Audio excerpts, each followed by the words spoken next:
recognizes the gentleman from California, Mr. McClintock, for 5 minutes.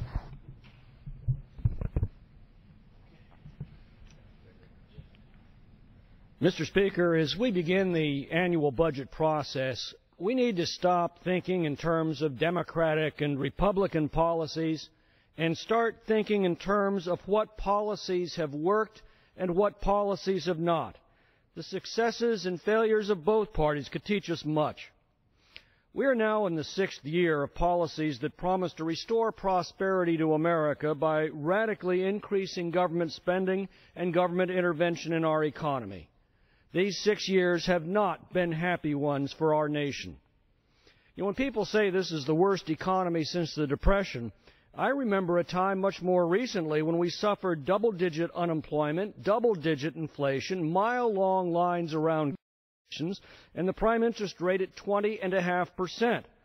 Perhaps we don't remember these times as vividly because they didn't last very long. That was the end of the Carter administration.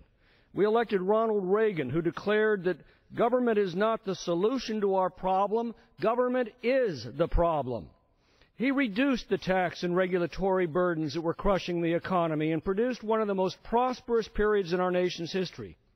In doing so, he was following the precedent of successful presidencies from both parties, including Calvin Coolidge in the 1920s, Harry S. Truman in the mid-40s, and John F. Kennedy in the early 1960s. And lest we forget, in 1995, President Bill Clinton proclaimed the era of big government is over.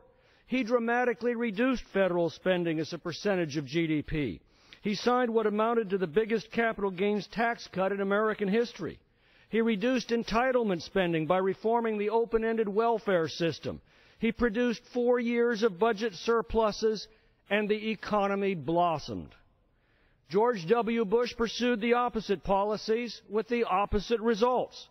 He dramatically increased federal spending as a percentage of GDP. He pushed through the biggest expansion of entitlement spending since the Great Society. He began the folly of stimulus spending. He turned in massive budget deficits, and the economy tanked. The problem with Barack Obama is not that he changed Bush's policies, but rather that he did not change them. He took the worst of them and doubled down. He's added $6.8 trillion to the national debt, meaning that today's young people will have to pay back $56,000 plus interest per household through their future taxes for nothing more than to pay for this administration's overspending. He seized 1/6 of the American economy, provides our health care, and is well on the way to wrecking it for millions of American families, costing them their health plans, their doctors, their savings, and their security. He's increased annual taxes by $551 billion. That averages about $4,600 for every household in America. He made a lot of promises that turned out not to be true. He promised that massive government spending would produce prosperity. Instead, average personal incomes declined $2,600 during his presidency, and food stamp dependencies at an all-time high. Nearly 1 in 6 Americans is now living in poverty, including 22% of all children. The workforce has shrunk to as small a proportion of the population as it was during the disastrous Carter years. He promised that government takeover of our health care would reduce our health costs and increase coverage for Americans. It's done exactly the opposite. Millions more American families have lost their health plans and their doctors than have gained them, and the overwhelming majority has suffered ruinous increases in their health care costs. The result is a declining standard of living at home, a declining respect for America abroad, and a generation in danger of becoming the first in our history to be less well off than their parents. Mr. Speaker, our own experience should now tell us that these policies don't work. They didn't work under George W. Bush, and they certainly haven't worked under Barack Obama. We know what does work: reducing the financial and regulatory burdens that government has placed on the economy, as both Ronald Reagan and Bill Clinton proved.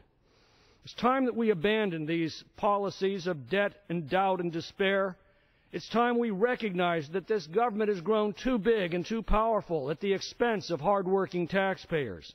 It is time we restored those American principles of individual liberty, constitutionally limited government, and personal responsibility that have always been the foundation of our nation's freedom, its prosperity, and its happiness.